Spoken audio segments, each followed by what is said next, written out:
Salutations, ladies and gentlemen. Thank you guys for joining me for another video. Today I'm going to do a game preview of the Bucs versus the Cowboys. It is the final game of Super Wild Card Weekend, and in my opinion, the NFL saved the best for last. This is my most anticipated game of the slate. We get a look at Tom Brady, the GOAT, going against Dak Prescott, who is desperate for a playoff win. In the video today, I'm going to go over both the offensive and defensive outlooks for both of these teams. I'm going to talk about some of the key matchups that we're going to see, and at the end of it, I'm going to go over not only 3 keys to victory from each team, but also who I believe the players that are going to be the X factors will be. Before we get into all this stats, analysis, and all the fun, make sure that you like the video if you get halfway through and find yourself enjoying it, and please subscribe to the channel if you have not already done so.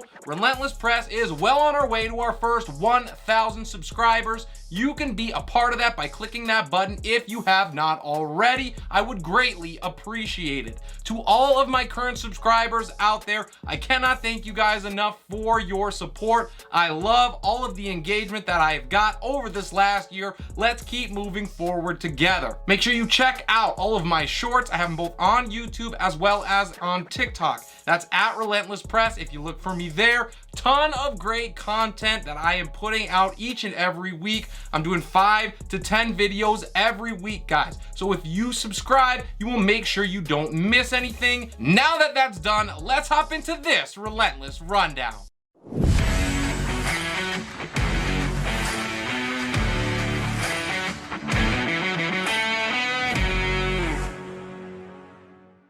On Monday in prime time, we have the number 4 seed Tampa Bay Buccaneers versus the 5 seed Dallas Cowboys. The Bucs are just the 6th team ever to make the playoffs with a losing record. They finished the season at 8-9.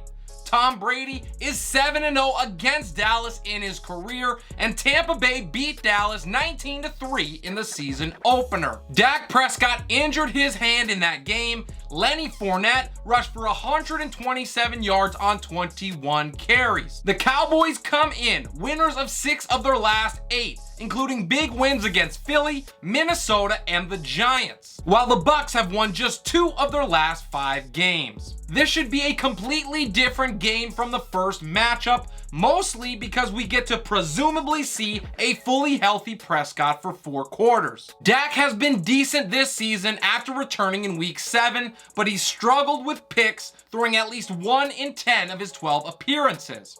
He led the league with 15, which is brutal considering he missed 5 games this season. He did throw for over 2,800 yards and post 23 touchdowns. Dak can be streaky, so it'll be important for him to find a groove early for the Cowboys. If Prescott can't keep the turnovers down, it'll open up a path for the Bucs to steal this game. Tom Terrific hasn't been the same this year, but most of that hasn't been his fault. With the team around him crumbling, Brady was able to do just enough to once again weasel into the playoffs in the NFL's worst division. He'll be just as dangerous as ever in the playoffs.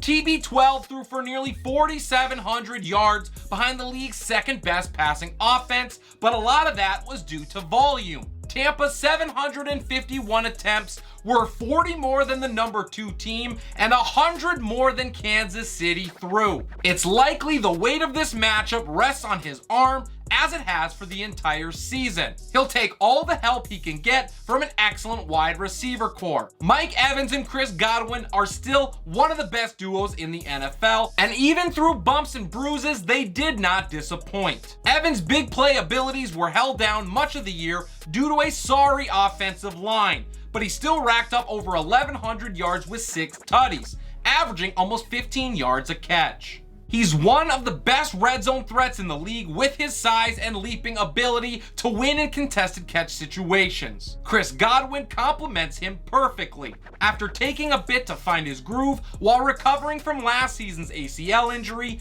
Godwin once again thrived as Tom Brady's favorite target underneath. His 142 targets were 10th in the league, and he missed 3 games. Godwin is an elite talent after the catch and has a knack for finding soft spots in the defense. I would expect another double-digit target game for him against Dallas. The rest of the group here is solid, but none stand out. Russell Gage underwhelmed as the number 3, and Julio Jones hasn't been able to stay healthy as usual at this point in his career. Still, the talent and depth is there for the Bucs to challenge the Cowboys. It's been a one-man show in the receiving game for Dallas. CeeDee Lamb continued his ascension and finally got the volume to blow the roof off in his 3rd season, ranking 4th with 156 looks. He used those opportunities to set career highs in yardage and touchdowns. Lamb is dangerous with the ball in his hands and finds ways to get the most out of every touch. The second spot in the core isn't quite as clear. Noah Brown showed up in spurts but never took the next step as a consistent threat. Michael Gallup never leveled up either. Each are nice complementary pieces, but their overall impact in this game is probably minimal. What won't be is the issues these two secondaries will cause. Both ranked top 10 in the NFL. Dallas surrendered 201 yards per game, with Tampa Bay right behind at 203. However, the Cowboys were able to force 16 picks, which was 7th most in the league. The Bucs ranked just 27th in that regard. Trevon Diggs, Malik Hooker, and Deron Bland had more interceptions with 11 than Tampa Bay's entire secondary. The turnover battle will be massive, so if the trend continues into the postseason, the Cowboys should have the edge. At running back, it is a clear advantage for the starred helmets. Tony Pollard and Zeke Elliott form one of the best pairs in the league, racking up nearly 1,900 yards combined with 21 touchdowns. Pollard is the better, more explosive back, but Jerry World refuses to accept that obvious fact. Money talks, so Zeke continues to plod his way to inflated stats, highlighted by 1-yard rushing scores. Defenses are more than okay with that. Pollard's 5.2 yards per carry ranked 3rd in the NFL. When Zeke was out for 2 games mid-season, Pollard exploded for 275 total yards and 4 tutties. Pollard is electric in space and has top-tier pass-catching ability. Dallas wants to lean on both of these guys to set up the pass. No one struggled on the ground in 2022 more than Tampa Bay. Their 76.9 rushing yards per game ranked dead last by almost 10 full yards. The 3.4 yards per carry average they posted was also bottom of the barrel. Leonard Fournette and Rachaad White combined for just 1,150 yards and 4 scores on the ground. The volume and production rushing won't be substantial against Dallas, but they'll make up for it in the passing game. White and Lenny racked up over 800 yards together through the air as dump-off specialists. The Cowboys have been dominant against the run over their last 3, so that is probably the best game plan for Tampa anyway. Dallas has allowed just 3.6 yards per carry in that span, 7th best in the NFL. The Bucs remain middle of the pack as a front 7 and will be vulnerable there in this game. Dallas should be able to make Tampa commit to the box and then take shots over the top. It is likely the Bucs become one-dimensional. There isn't a bigger advantage in this game than the one Dallas has at tight end. Dalton Schultz was 2nd on the team with nearly 600 receiving yards and 5 touchdowns, and remains an excellent red zone option when the Cowboys are in close. He's got a great rapport with Dak, and Schultz almost always finds a way to be productive. Cameron Brate has become nearly invisible with the emergence of Cade Otton for Tampa, but the impact the position makes hasn't moved the needle. Their biggest importance here will be blocking to create more time for the go. As a whole, these defenses are about even, as both ranked in the top 12 as far as total defense. Tampa has the slight advantage in yardage, while Dallas surrendered a single point less per game. The Cowboys' impact players are well known: Trevon Diggs, Micah Parsons, DeMarcus Lawrence. Each likely makes their stamp on this game.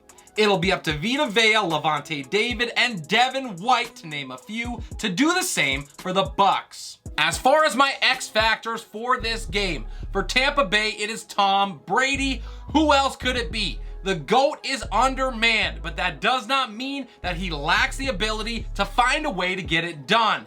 Many who have doubted him before have been left looking silly, and they probably will be here again. For the Cowboys, it is Dak Prescott. it is time to put up or shut up.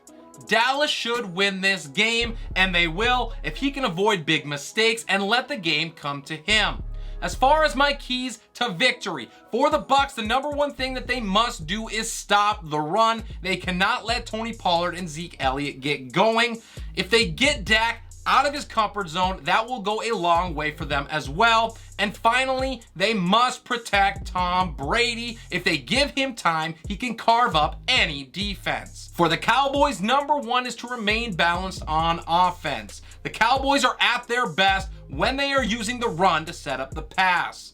Number two, it is to pressure the quarterback. By getting in Tom Brady's face, good things are going to happen. And finally, the last thing is to avoid turnovers. Giving Tampa Bay short fields and extra possessions is probably the only way that Dallas loses this game.